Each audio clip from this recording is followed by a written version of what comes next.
Hey, Joe, thank you so much for being here today. We're super excited to get to interview you. I would love if you could introduce yourself.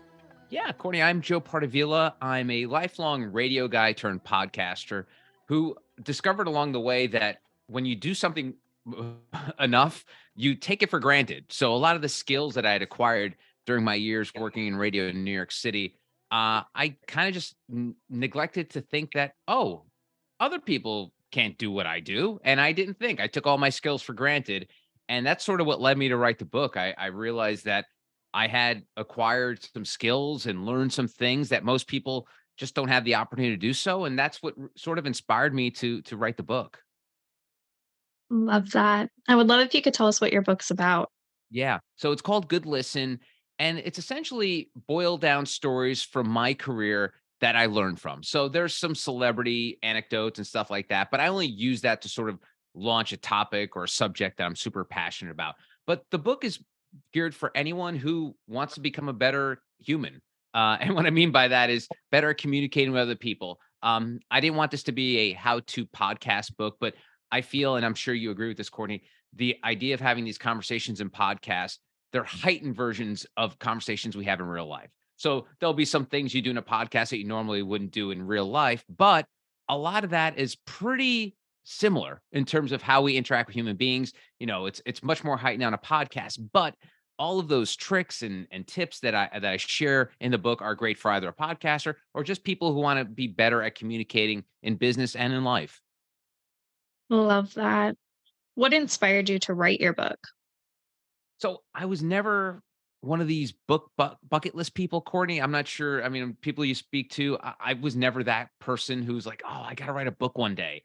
And as I had left my career in terrestrial radio and started working in podcasting, I was producing and still am podcasts for entrepreneurs, CEOs, thought leaders in their space. And one thing I've realized with all these individuals who are incredibly successful, high net worth, the stars in their field, they didn't know what I knew. And so I decided that all of these things that I was teaching my clients that I think they could be helpful for other people. And so when I went to my publisher and I said, "Hey, listen, I do all of this with our clients. Do you think this could be a book for other people?" Or as comedians say to other comedians, "Is this a thing?" And they said, "Yeah, this is a thing." And that's sort of how it came about. And it was really a fast write because a lot of the subjects and stories that I add in the book are basically stuff I was using every day to talk to people and prepare them to be podcasters. So it was just very easy. All that was top of mind, even though my stories go back 20, 25 years. They definitely were sort of something that I used on a day-to-day basis with people I worked with. And it was just very easy to put pen to paper on it. That's amazing. When you were writing your book, who were you thinking of when it comes to who it's for? Yeah, I mean, the one thing that was super important to me was this could be a podcaster for someone who's does podcasting professionally or someone who's just maybe has trouble interacting with other people, especially nowadays. And I hate to be the old man shouting at the clouds. Technology has sort of eroded our communication skills. And I feel like this book can be sort of just like a reminder. I'm not breaking ground here. I'm not Malcolm Gladwell uncovering these incredible truths. I'm simply reminding people that we can all do this. We can all be better at communicating with other people, better at listening to other folks, better at just connecting with other people on this planet. And so, yeah, it's basically for anyone who just needs sort of a reminder of how to be better at communicating with others. Love that. How long have you been writing and what made you really start? So I was never a writer in terms of like constantly, doing written content.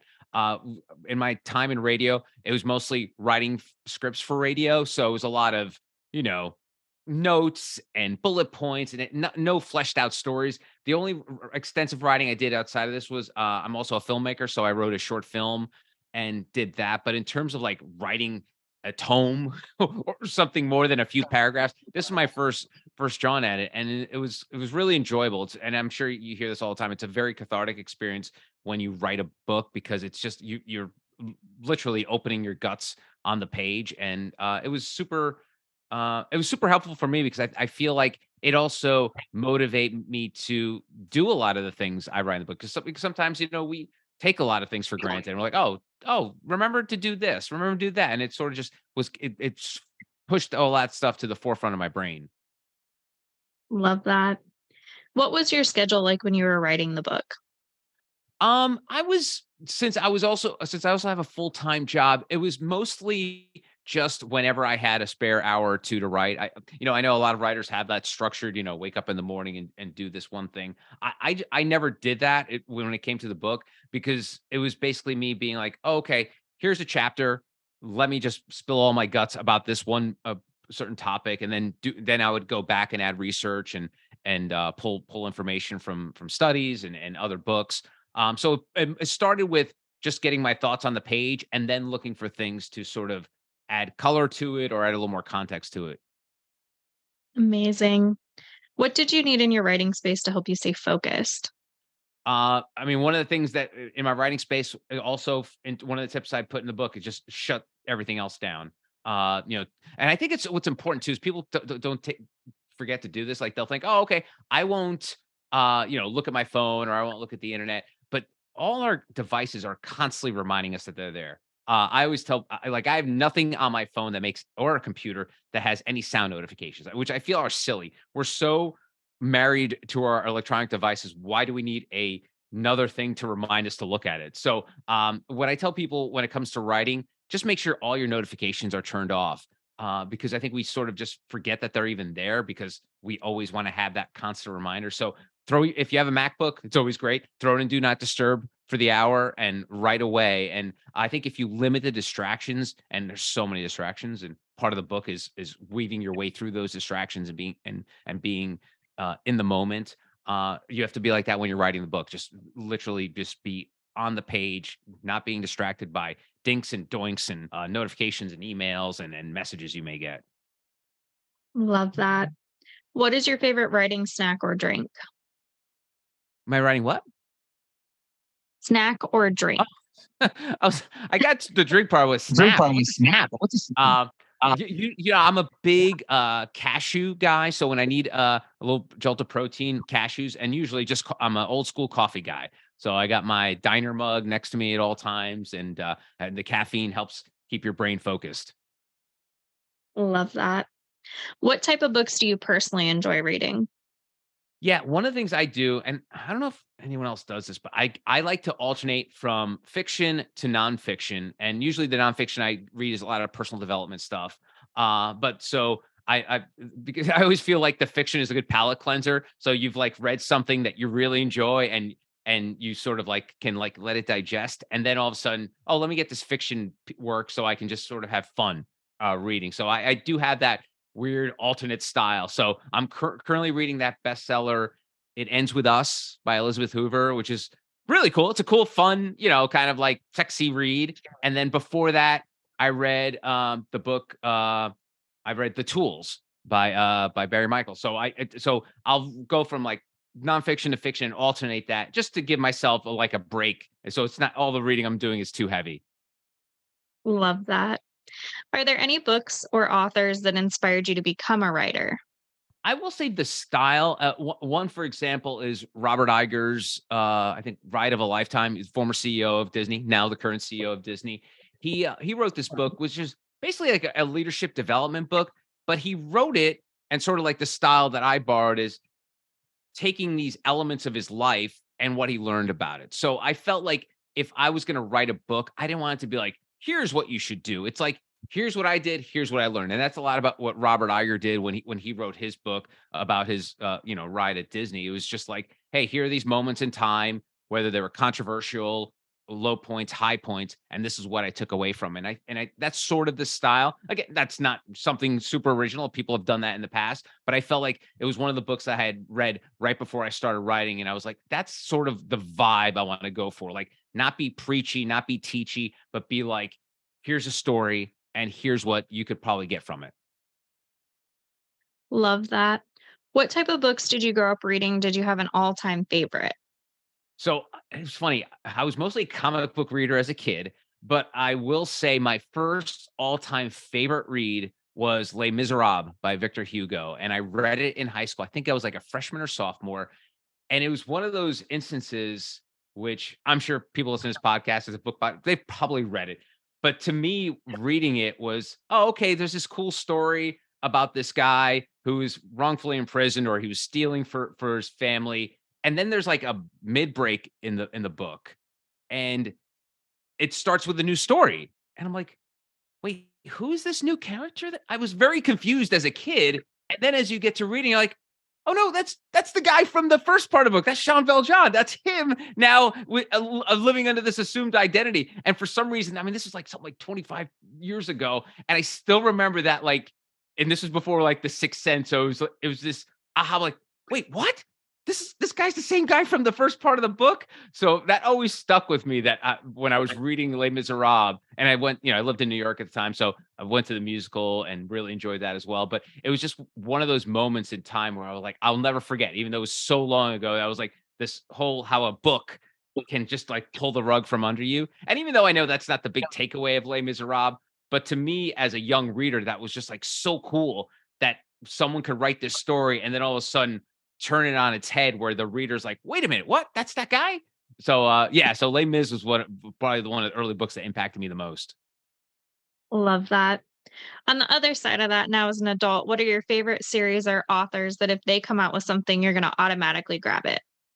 So I mentioned Malcolm Gladwell. He's one of those guys. And I think the great thing about Malcolm is his books are such fast reads. And even though they're so smart and I'm not smart, they're very easy to consume. So whenever he has a book, I'll always read that. Usually, I'm very much on top of like whatever is sort of a book that just comes out of nowhere. And I'm like, oh, I got to read that. So I'm constantly on the lookout, always talking to folks about, hey, what are you reading, kind of thing. So when it comes to fiction, that's how I kind of work. Like if there's like a hot fiction book, I'm like, oh, cool, that book's been on the bestseller list for a year. I should check that out.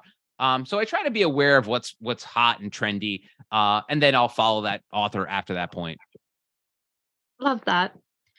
What would you tell someone just starting out with reading again? Mm. Yeah, I mean, I think what's important is go to the library. I feel like books can be expensive, and if you're on a budget, you don't, to invest $20 on a book and then not like it can be sort of off-putting, and then people are like, "Ah, I'm done reading." And so I am a card-carrying library card carrier.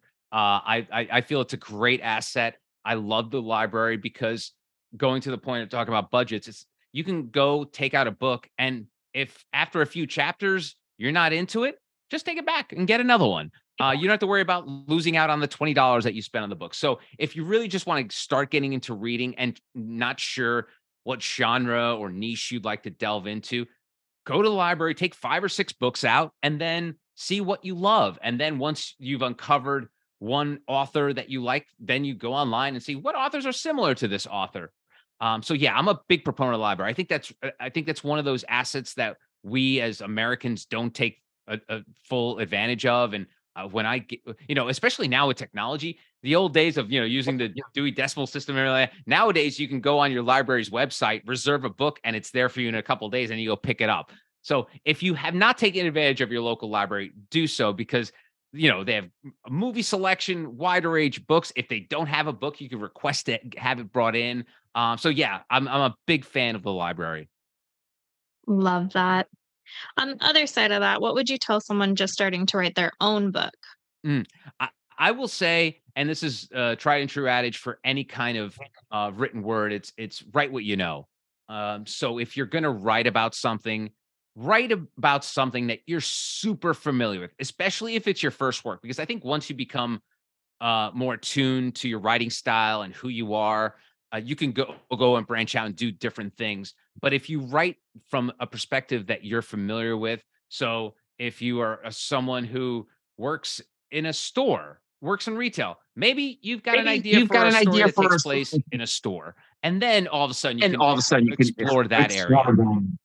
So I think it's really cool for people to think like, what's in my life that I can sort of investigate. So, for example, the film I wrote, it's called The Witches of Bushwick, and what happened with that book was, I mean, with the screenplay, I had been scrolling on Instagram, and you know how Instagram gives you suggested friends to follow.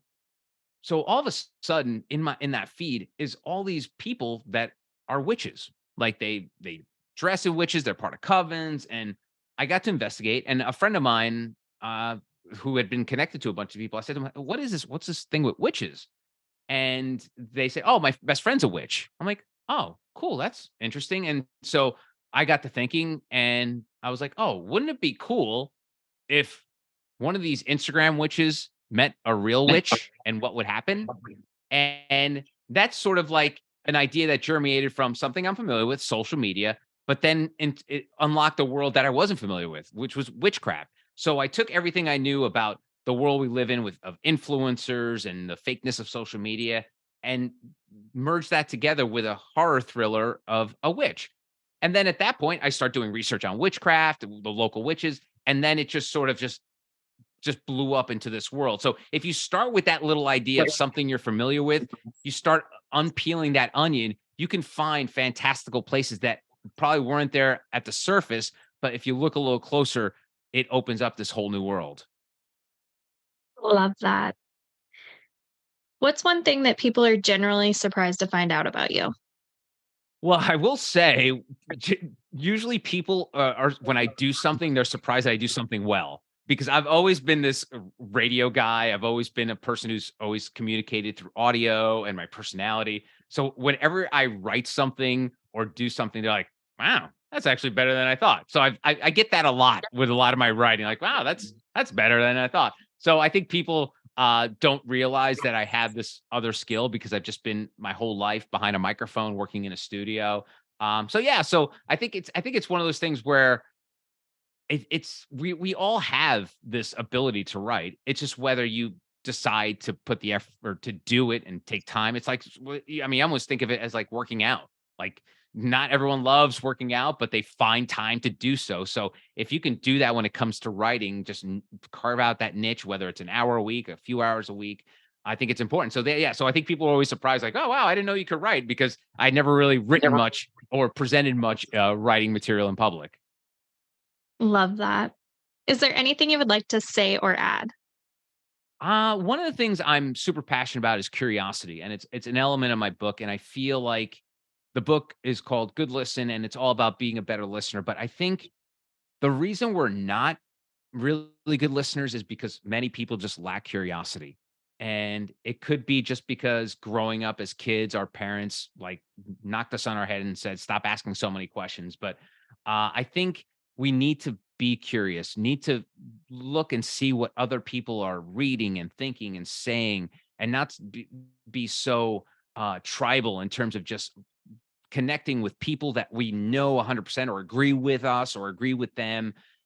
If we can maintain curiosity, find out more about what other people are thinking and doing, I think that will help us become better listeners. Because people say, "How do I become a better listener?" I say, "Well, the reason most people don't listen is because they're not curious. They don't care what other people say or do. If you can work on that, keep that in the back of your mind, just like why is this? Continue asking questions, being curious about something that will unlock this listening skill that we've all gotten really bad at. And so maintain your curiosity. Try to don't be that kid who stops asking questions because your parents told you so. Ask questions because if you're asking questions from a place of good faith, no one is ever going to be offended or crossed by what you say or do. It's because they know it's coming from someone who's genuinely interested in another person or another subject or another thing. So stay curious. Love that. Where's the best place for readers to find your book? I know some readers love signed copies. Is that an option and the best place to connect with you? You can buy the No, book you can buy anywhere the book. books are sold, Amazon, Barnes& and Noble, Target. If you want me to sign a book, feel free to just shoot me a DM. I'm on Instagram, Twitter, LinkedIn at Joe Pardavila. You can easily Google me, but Good Listen is available anywhere. I'm happy to sign a copy to anyone if they'd like. I don't know if that brings down the value of the book by having me sign it, but then it's hard to resell. I don't know, but if you want me to, feel free to reach out. Happy to help. Amazing. Well, thank you so much for being here today. We're so grateful we got to interview you. We'll be sure to drop those links in the show notes. That way everyone can find you. Great. Thank you, Courtney. Thanks for the time, and I really appreciate the invite.